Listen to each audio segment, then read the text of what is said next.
zaidi, Bwana wangu. Siku zote niwe karibu na wewe, karibu zaidi, Mungu wangu. Mimi nasafiri.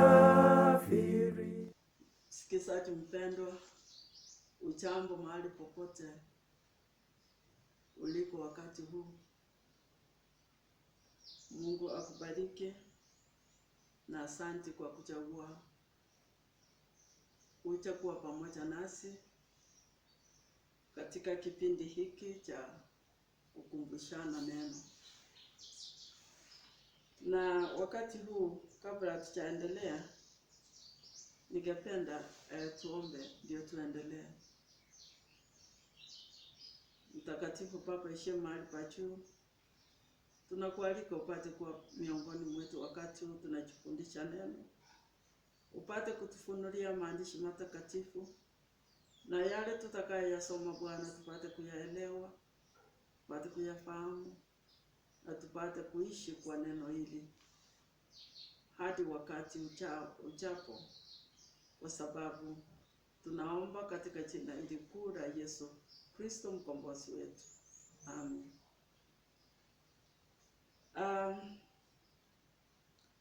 Leo siku ya leo tutasoma, msikilizaji wetu, kutoka kwa kitabu cha Ufunuo.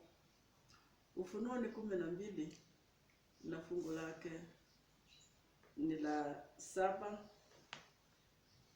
Ndio tutasoma fungu lake la 7 hadi la 9. Linaongea juu ya pambano kuu. Pambano kuu ambalo lilianzia mbinguni. Bado tuko katika pambano kuu. Ufunuo 12 fungu la 7 inasema hivi: kulikuwa na vita mbinguni. Mikaeli na malaika zake wakapigana na yule joka. Yule joka naye akapigana nao pamoja na malaika zake. Fungu la 8. Nao hawakushinda, wala mahali pao hapakuonekana tena mbinguni. La 9. Yule joka akatupwa, yule mkubwa nyoka wa zamani, aitwaye Ibilisi na Shetani, audanganyaye ulimwengu wote. Akatupwa hata nchi, na malaika zake wakatupwa pamoja naye. Tunasikia malaika ambaye wakati mwingine alikuwa malaika mtakatifu. Malaika ambaye alikuwa anazunguka katika mawe ya moto. Malaika ambaye alikuwa anaingia katika mkutano mtakatifu wa Baba na Mwana na Roho Mtakatifu. Malaika huyu amegeuka, amekuwa Shetani. Hila ilipoonekana ndani yake, na tamaa ilimuongoza malaika huyu ambaye alikuwa amebarikiwa, alikuwa ametukuzwa na malaika wengine, alikuwa anatukuka huko mbinguni, akageuka kuwa Shetani, muongo, mdanganyifu, audanganyaye ulimwengu.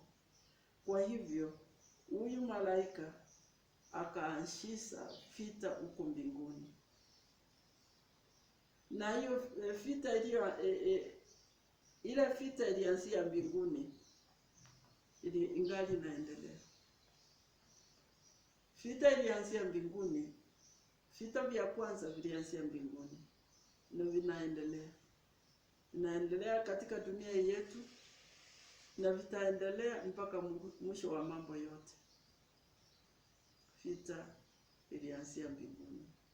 Na vita hilo tunasikia ya kwamba pambano kuu pambano kuu, hautaepuka kutoka kwa pambano kuu. Wewe ambaye umesaliwa katika ulimwengu huu, hautaepuka kutoka kwa pambano kuu.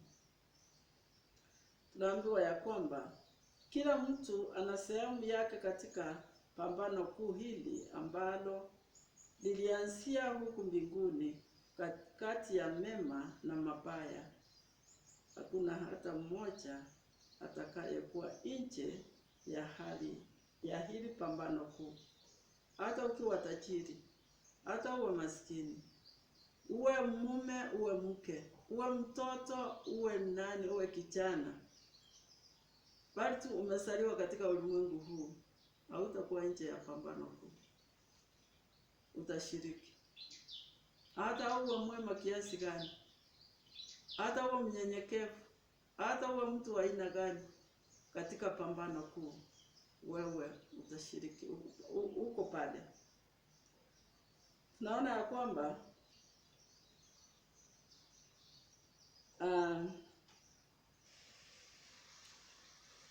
tunaona ya kwamba Yesu Kristo alijitoa ili apate kupigana kwa ajili yetu.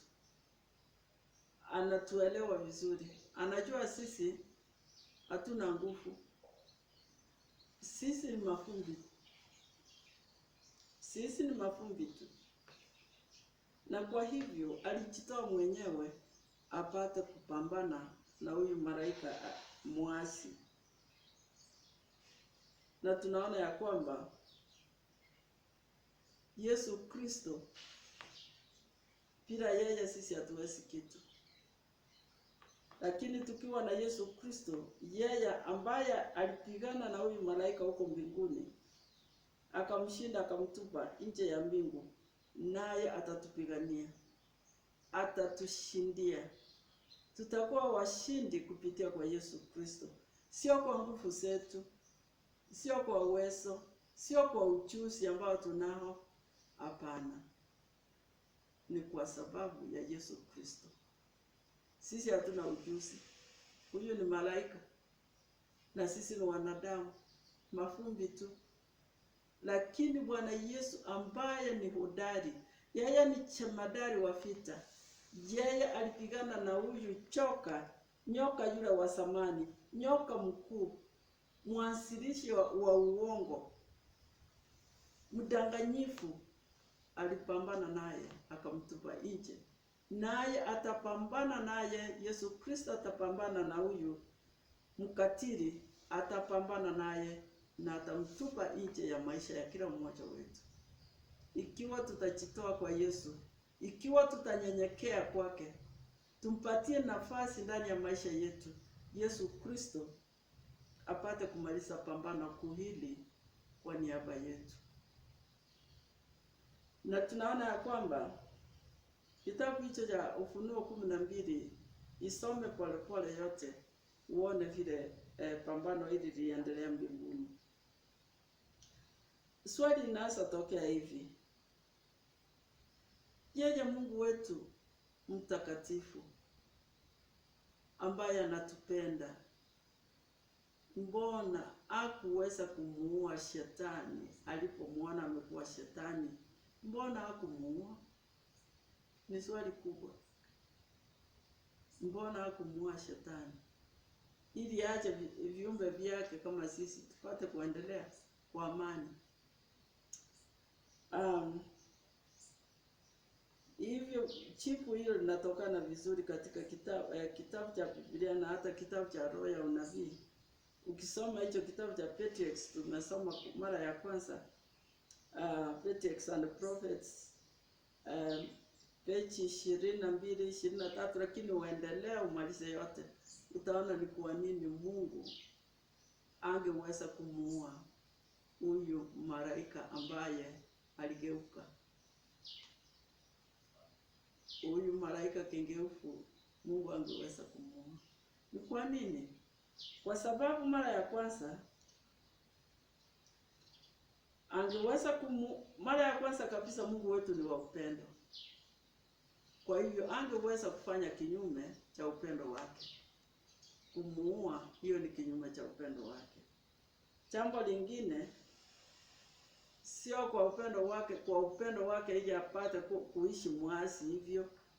Kwa upendo wake kwa wote, naye huyu Lucifer akiwa ndani. Maana yake, kama angeweza kumuua huyu malaika wakati ule aliasi, malaika wengine wangeweza kumwogopa Mungu sana sana, na wangeweza kumtumikia kwa uoga mwingi, kwa sababu wangeweza kumuona Mungu kama mkatili, kama mtu ambaye hana huruma, ni Mungu ambaye hana huruma. Wangeweza kumuogopa na kumtumikia kwa uoga mwingi, na hiyo sio tabia ya Mungu. Kwa hivyo Mungu alifanya hivyo kumwacha huyu kwa ajili ya upendo wake. Neno linasema hivi, malaika wengine wangechua tofauti, maana huyu muasi alikuwa anawasa hawawezi kuchua kabisa tabia yake hawa malaika wengine, kwa sababu alikuwa amewaahidi mambo makubwa. Amewaahidi yeye mwenyewe akiweka kiti chake juu mbinguni kabisa, yeye serikali yake itakuwa serikali ya amani, atawapatia mambo mazuri mengi ambayo Mungu hajawapatia. Kwa hivyo hawangeweza kujua ya kwamba huyu malaika alikuwa ni mwasi. Kwa hivyo Mungu alimwacha aendelee, nao wenyewe wapate kutambua. Ijapokuwa ilimgharimu Mungu sana kumtoa mwanawe pekee, lakini ni vizuri malaika wengine wangeweza kuona na kuelewa tabia ya huyu Lucifer. Na tunaona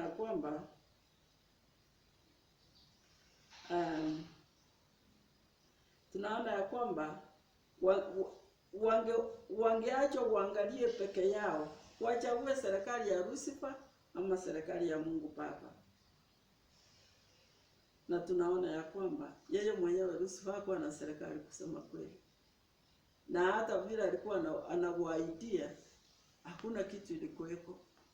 Na hata saa ndivyo amedanganya ulimwenguni kote ya kwamba ana mahali anawapeleka wanadamu. Hakuna mahali anapeleka wanadamu. Ni uongo wa shetani.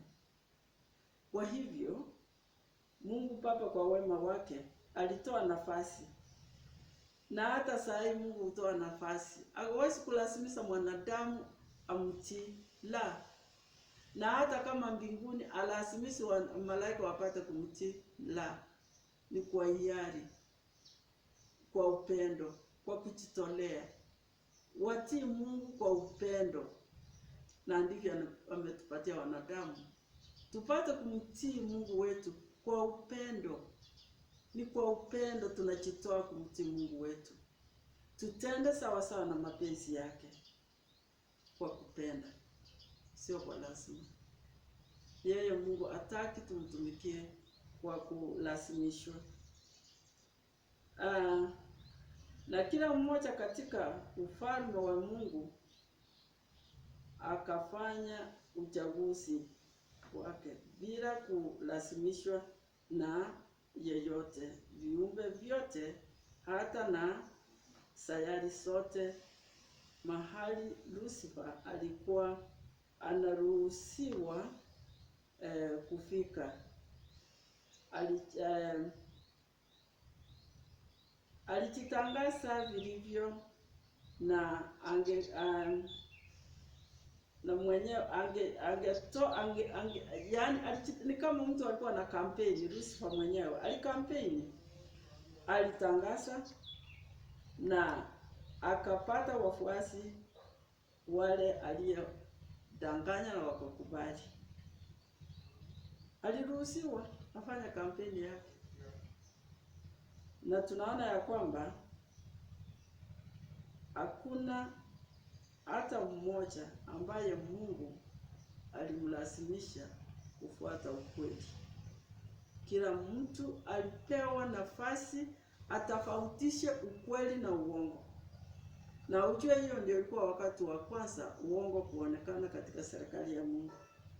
Na Mungu aliruhusu kila mmoja atazame na macho yake, asikie na masikio yake, na afanye uchaguzi ya mwenyewe. Na hivyo ndivyo ilifanyika.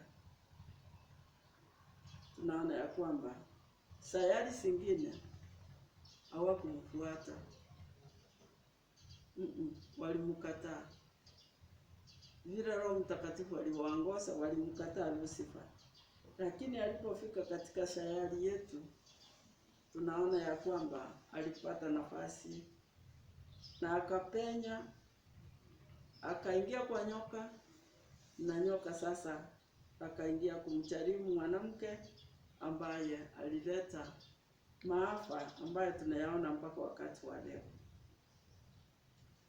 Kwa hivyo msikilizaji mpendwa, ujue kitu kimoja ni ya kwamba Mungu hatalazimisha mtu yeyote kutimiza mapenzi yake.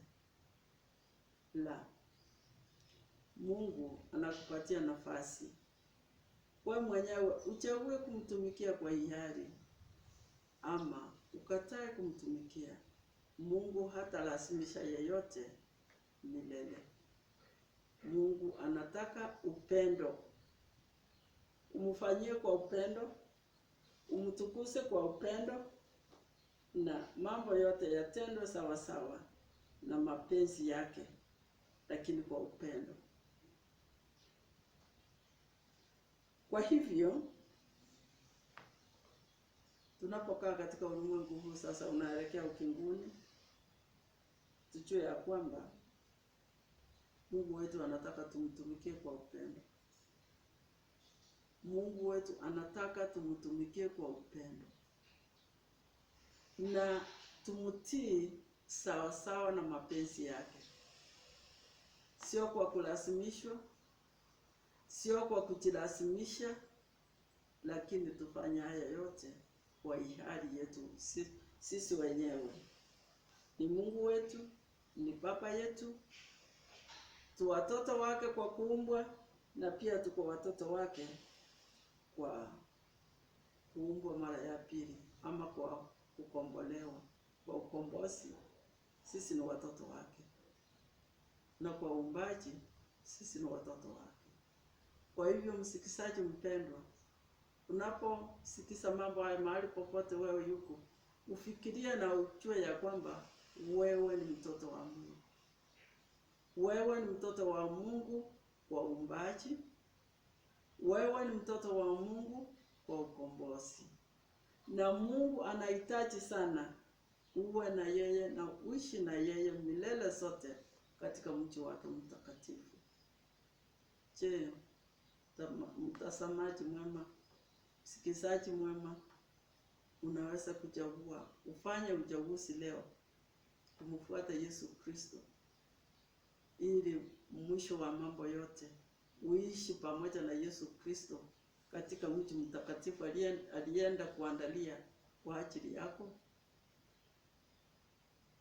Yenyewe shetani hana mahali pa kupeleka. Hajatengeneza makao kwa ajili yako. Shetani ni muongo.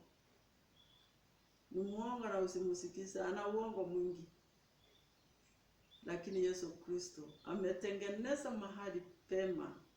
Ametengeneza mji mtakatifu wa Yerusalemu. Hata tunasoma vile mji huu umetengenezwa katika kitabu cha Ufunuo. Hata tunaona mawe yametengeneza mji huu. Ni hakika msikizaji, ni jambo la hakika. Yesu ametengeneza mji mtakatifu kwa ajili yako na kwa ajili yangu. Je, utayari kuingia katika mji ule? Mimi niko tayari kuingia. Na wewe je? Jitayarishe msikizaji mpendwa wa Yesu Kristo. Jitayarishe kuingia katika mji mtakatifu. Na hivi karibuni Yesu yuaja. Hatachukua muda. Hivi karibuni yuaja. Kwa hivyo kila siku, kila wakati, jitayarishe kuingia naye katika mji wake mtakatifu. Tutaendelea hivi Tutaanza historia ya uumbaji na tuendelee kutoka kwa uumbaji mpaka ahadi ya Yesu kutimizwa, kuingia katika Yerusalemu mpya. Tunakualika msikizaji wetu uendelee pamoja nasi kila wakati ukiwa na nafasi. Tuwe pamoja kwa kukumbushana na kwa kuhekimishana, kwa sababu siku ya Bwana inaharakisha. Uwe na wakati mwema. Mungu akubariki sana, na mimi ni Moraumani. Kwaheri.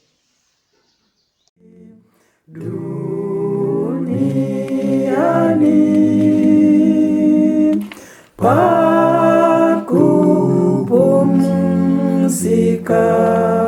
sipaoni.